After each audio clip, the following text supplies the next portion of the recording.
puxando esse gancho a respeito do Distrito Federal, que houve inclusive uma evasão, uma diminuição da evasão escolar depois da criação do programa das escolas cívico-militares. O governador Ibanez Rocha, aqui de Brasília, assim como outros 18 governadores de estados brasileiros, disseram que vão manter o programa das escolas cívico-militares. Essa manutenção seria uma manutenção por conta de conquistas pedagógicas, conquistas políticas, ou realmente por conta dessa segurança que aumentou e manteve as crianças nas escolas? Qual que é a sua opinião, Roberval? E aí eu quero, aproveitando a sua pergunta, referendar muito do que o Leonardo disse também. Eu citei a diversidade que nós temos no país, no nosso país continental, já disse aqui, e as desigualdades que nós temos, e também destacar que nós temos que ter.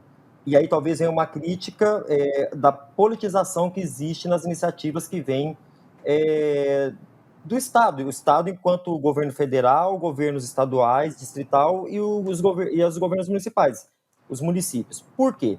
Nós tivemos aí essa iniciativa que abarcou um pouco mais de 200 escolas. Escolas essas que fizeram uma votação, lá um plebiscito para ver se fizessem adesão ou não para participar do programa. Óbvio, nós temos aí uma sociedade que hoje, tanto é que hoje é pauta deste programa, se é bom ou ruim. É uma pergunta até muito sofrida para respondermos.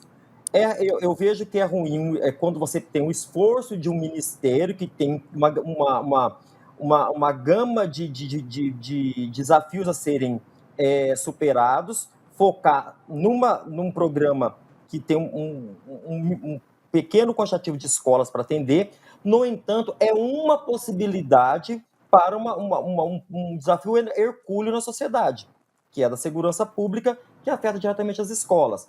Eu tive o cuidado desde a semana passada, a gente está aí lidando com esse gosta, não quer, não fecha, que não é fecha, não é acaba. A gente precisa elucidar muito isso, até para não partidarizar e não informar bem as pessoas. Eu vejo que a nossa obrigação é informar a sociedade, que o governo federal, assim como o governo anterior, ele implementou um programa, este está descontinuando um programa que pode ser mantido pelos governos estaduais e o governo distrital, o governo federal e os municípios também. O que deixa os governos desses entes federativos desconfortável é o recurso financeiro que o governo federal não vai mais aportar. E aí entra numa outra seara. Por quê? Porque vocês sabem tão bem quanto eu, isso é público, que cada escola recebia ou tinha o aporte, a pretensão de receber 1 milhão por escola que fizesse adesão ao programa. E nós sabemos também que, se nós pegarmos esse quantitativo de 178 mil escolas, mais esse quantitativo, elas não recebem para adesão nos programas que são do governo federal 1 milhão. Então, essa disparidade também nos programas federais suscitou uma questão muito complexa. O programa pode ser continuado, eu tive o cuidado de perguntar para os secretários de educação que eu conheço, para os professores que eu conheço, para as pessoas que eu tenho. Então, tem aqueles que apoiam, tem aqueles que não apoiam. Por quê? Porque o Brasil tem essa liberdade de escolha. Tem famílias que estão descontentes pela descontinuidade do programa, tem famílias que não estavam contentes, não mantiveram seus filhos nas escolas que estão lá. Então, é o poder que nós temos no país democrático de escolhas.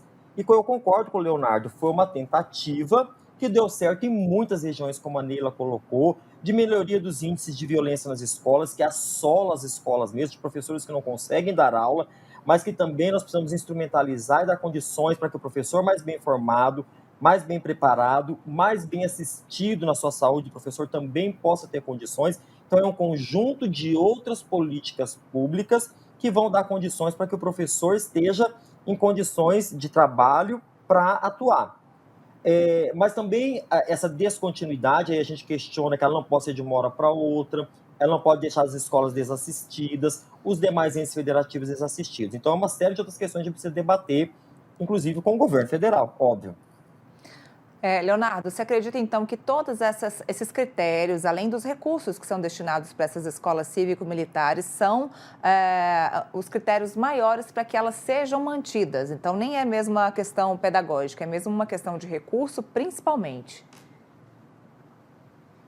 Temos sim a questão dos recursos, seria hipócrita da nossa parte acreditar que essa questão não é uma questão importante. Essa é uma questão que, inclusive, serve para parte do que algumas escolas nunca tiveram, no que se refere ao seu aparelhamento, no que se refere a adquirir ferramentas pedagógicas para melhorar a qualidade do ensino, realizar, em alguns instantes, até pequenas reformas, comprar alguns equipamentos que elas nunca tiveram a oportunidade de ter acesso diante de outras políticas públicas que são muito falhas e que fizeram com que desaguasse no ambiente escolar aspectos de violência que trouxeram as escolas cívico-militares como uma possível solução, como uma solução quase que imediata para parte desses problemas. Mas a comparação que a gente também precisa fazer, que eu conseguiria colocar aqui um paralelo, é como se de repente no Brasil a gente já tivesse introduzido o álcool como um tipo de combustível, ele é mais barato, ele faz o carro andar do mesmo jeito, ele vem no meu bolso e me permite dar uma respirada e de uma hora para outra, como foi bem colocado pelo professor Roberval, eu retirasse o álcool como uma possibilidade. Eu aumento o valor da gasolina, vou mexer no meu bolso, enfim, isso vai gerar um espaço árido, isso vai gerar um espaço de difícil adaptação se houver uma retirada abrupta. Lembrando que a falha de uma série de outras políticas públicas faz com que essas inovações precisem ser colocadas em prática. E se nós retirarmos essa possibilidade, retirarmos esse programa, descontinuarmos, né, como bem colocou o professor Roberval, a melhor palavra, descontinuarmos esse programa e continuarmos com as falhas nas políticas públicas, isso pode se reverter de forma negativa para o governo atual. Eu retiro essa inovação, descontinuo esse programa e não coloco nada em troca para que eu possa dar melhores condições educacionais para aquele ambiente que deve ser um ambiente de ensino. A gente não pode, em hipótese alguma, retirar essa obrigatoriedade, essa prioridade do processo.